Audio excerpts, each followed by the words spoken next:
Hello everyone, welcome to my channel. आज हम बात करेंगे important questions of physiology exam. ठीक है, सिस्टम वाइज बात करेंगे हम क्या क्या इंपॉर्टेंट क्वेश्चंस हैं, लॉन्ग शॉर्ट सबके बारे में बात करेंगे। अगर आप एमबीबीएस स्टूडेंट हैं तो हम क्लिनिकल क्वेश्चंस की भी बात करेंगे कि पर सिस्टम जो है कौन से क्लिनिकल सिनेरियोज जो है आपके पूछे जा सकते हैं। ठीक है, तो starting with general physiology. General physiology में resting membrane potential and ionic basis of it, very very important question. Molecular motor पूछे जा सकते हैं। ठीक है, transport of across cell membrane, very important question. Cell connections like gap junction, tight junctions, ये सब पूछे जा सकते हैं, शॉर्ट नोट। ठीक है, होम्योस्टेसिस, वेरी इंपॉर्टेंट क्वेश्चन। इसमें पॉजिटिव और नेगेटिव फीडबैक मैकेनिज्म, आपको एग्जांपल्स आने चाहिए कैसे परफॉर्म करना है अच्छे से डायग्रामेटिक रिप्रेजेंटेशन से। ओके, और एडिमा आ सकता है, type and pathogenesis of oedema. ठीक है, तो ये क्वेश्चन पूछे जा सकते हैं जिसमें आरएमपी, ट्रांसपोर्ट और होम्योस्टेसिस जो है आप नहीं छोड़ सकते। These are really important questions. ठीक है, नेक्स्ट हम बात करते हैं ब्लड में एरिथ्रोपोइसिस, इंपॉर्टेंट क्वेश्चन बनता है। लॉन्ग क्वेश्चन, साइट्स पूछी जा सकती हैं, stages and factor affecting erythropoiesis. Anaemia आ सकता है क्लिनिकल सिनेरियोज में, classification and causes of anaemia. Jaundice पे क्वेश्चन आ सकता है, टाइप्स ऑफ जॉन्डिस करके। इम्यूनिटी इंपॉर्टेंट क्वेश्चन है, सिंपल एक्वायर्ड इम्यूनिटी भी पूछी जा सकती है। और क्लिनिकल सिनेरियो में RH फैक्टर इनकॉम्पेटिबिलिटी भी पूछा जा सकता है in blood. Then is nerve muscle physiology. Nerve muscle physiology में एक्शन पोटेंशियल जो है बहुत इंपॉर्टेंट क्वेश्चन बनता है, ionic basis of that can be asked. Nerve degeneration कभी कभी पूछा जाता है। कार्डियक मसल में रिफ्रैक्टरी पीरियड या कैन इट बी टेटनाइज पूछा जा सकता है। मसल कॉन्ट्रैक्शन पूछा जा सकता है, स्पेशली स्केलेटल या स्मूथ मसल। ठीक है, एक्साइटेशन कॉन्ट्रैक्शन कपलिंग की फॉर्म में भी सेम क्वेश्चन आ सकता है। Neuromuscular junction, this is really important question, 100% पूछा जाता है, जिसमें शॉर्ट नोट न्यूरोमस्कुलर जंक्शन पे एंड साथ में होता है न्यूरोमस्कुलर ट्रांसमिशन, तो ये लॉन्ग क्वेश्चन बनता है। ठीक है, difference between all the muscle fibres, skeletal, smooth and cardiac muscle कभी कभी पूछा जाता है, बहुत इंपॉर्टेंट क्वेश्चन है। माइस्थेनिया ग्रेविस जो है क्लिनिकल क्वेश्चन है, इसमें पूछा जा सकता है सिम्टम्स के साथ। Coming to CVS physiology, cardiac physiology में पेस मेकर पोटेंशियल बहुत इंपॉर्टेंट क्वेश्चन है, आयनिक बेसिस पूछा जा सकता है। ठीक है, किसी प्रॉपर्टी ऑफ हार्ट को ले सकते हैं, लाइक कंडक्टिविटी सिर्फ पूछा जाए, या फिर अगेन टेटनाइज्ड, आपको पता होना चाहिए, रिफ्रैक्टरी पीरियड की प्रॉपर्टी पूछी जाती है इस फॉर्म में। ठीक है, अच्छा, बहुत इंपॉर्टेंट क्वेश्चन अगर कार्डियक फिजियोलॉजी में बनते हैं तो कार्डियक साइकिल, ये क्वेश्चन आप छोड़ नहीं सकते। ठीक है, कार्डियक साइकिल 100% पूछा जाता है, किसी न किसी एग्जाम में आपको क्वेश्चन जरूर मिलेगा।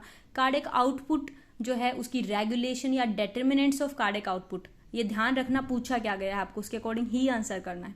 तो डेटरमिनेंट्स ऑफ कार्डियक आउटपुट और मेजरमेंट भी पूछा जाता है आपको, 2 या 3 नंबर का मेजरमेंट जो है वो आ सकता है। ठीक है, बीपी रेगुलेशन 100% पूछा जाएगा किसी न किसी फॉर्म में, शॉर्ट टर्म या फिर कंप्लीट बीपी रेगुलेशन का लॉन्ग क्वेश्चन आ सकता है।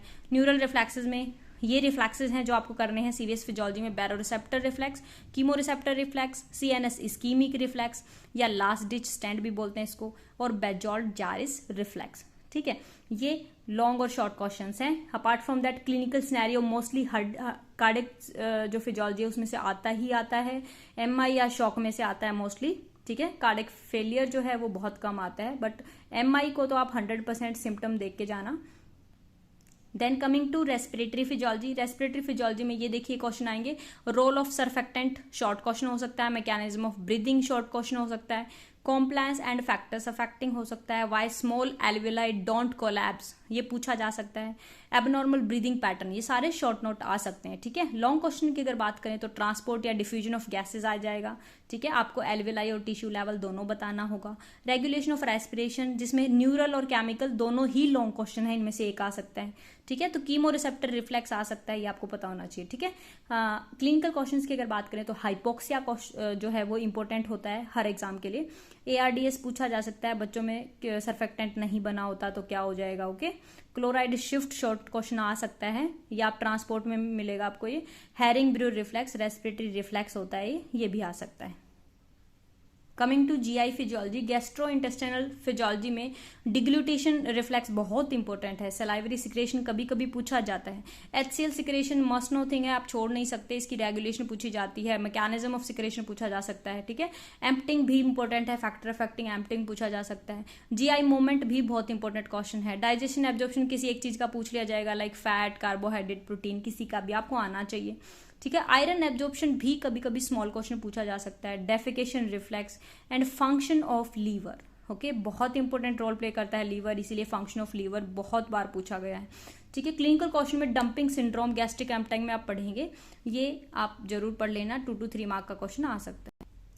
Then endocrine system, endocrine system में बेसिकली क्या होता है, आप थायराइड और ग्रोथ हार्मोन को कभी मत छोड़ना, इसका कंप्लीट क्वेश्चन लॉन्ग क्वेश्चन आ सकता है सिक्रेशन एंड फंक्शन के बारे में। ठीक है, अच्छा, role of hypothalamus in temperature regulation आपको पता होना चाहिए, कौन से एरियाज हाइपोथैलेमस के इन्वॉल्व होते हैं टेम्परेचर रेगुलेशन में। ठीक है, और वो कैसे रेगुलेट करते हैं। फाइन, रोल ऑफ इंसुलिन आपको पता होना चाहिए कि वो ग्लूकोज का क्या, कहाँ अपटेक बढ़ाता है, कहाँ नहीं बढ़ाता, right.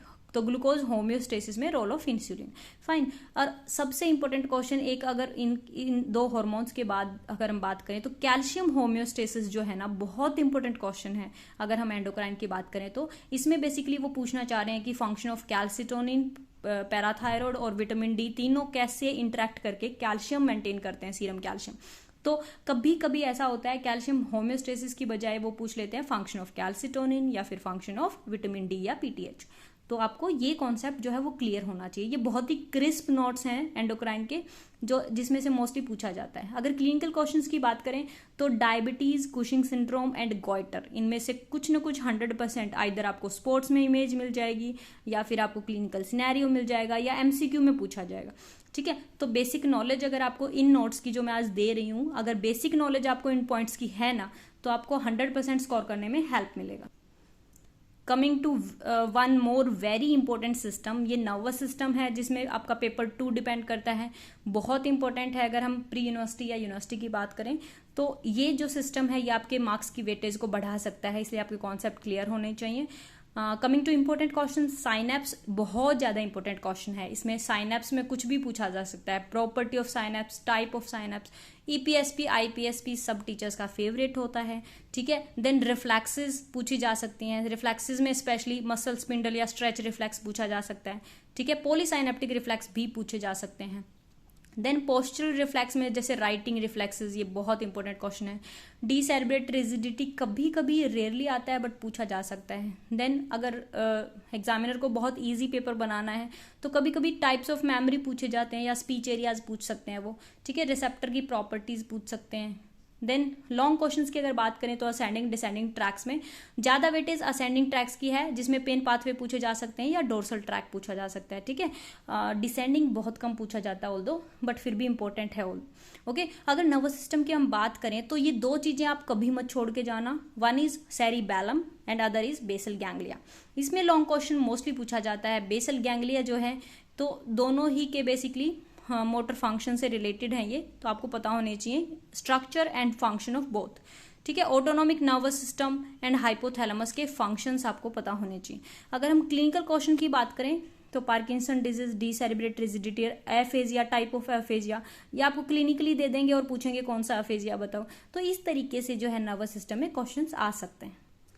Coming to last system, renal physiology. Renal physiology में जो माइनर क्वेश्चन बनते हैं, इंपॉर्टेंट क्वेश्चन जैसे जेजी एपरेटस पूछा जाता है।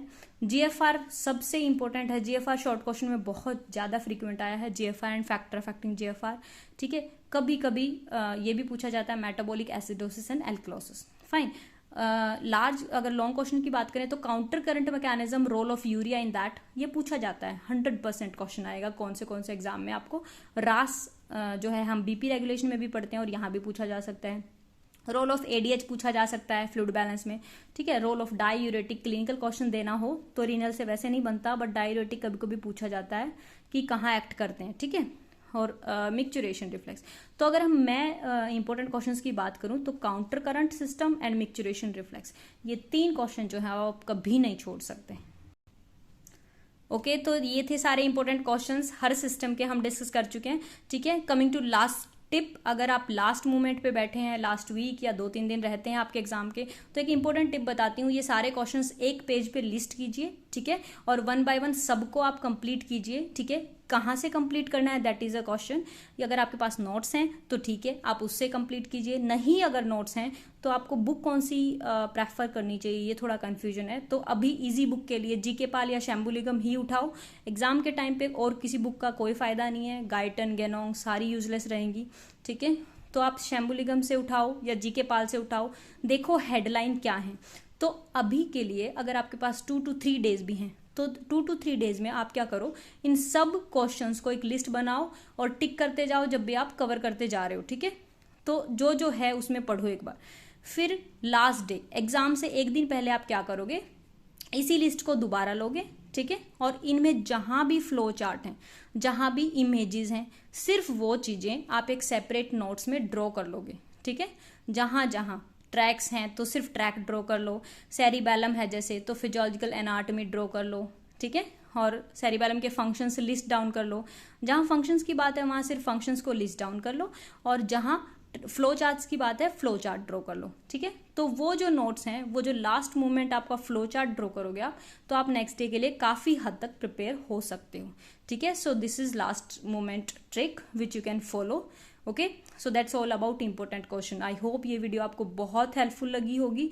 ये अगर आप करेंगे तो आई कैन अश्योर यू कि 90% स्कोरिंग में आपको ये हेल्प करेंगे। Thank you so much for watching. Bye bye.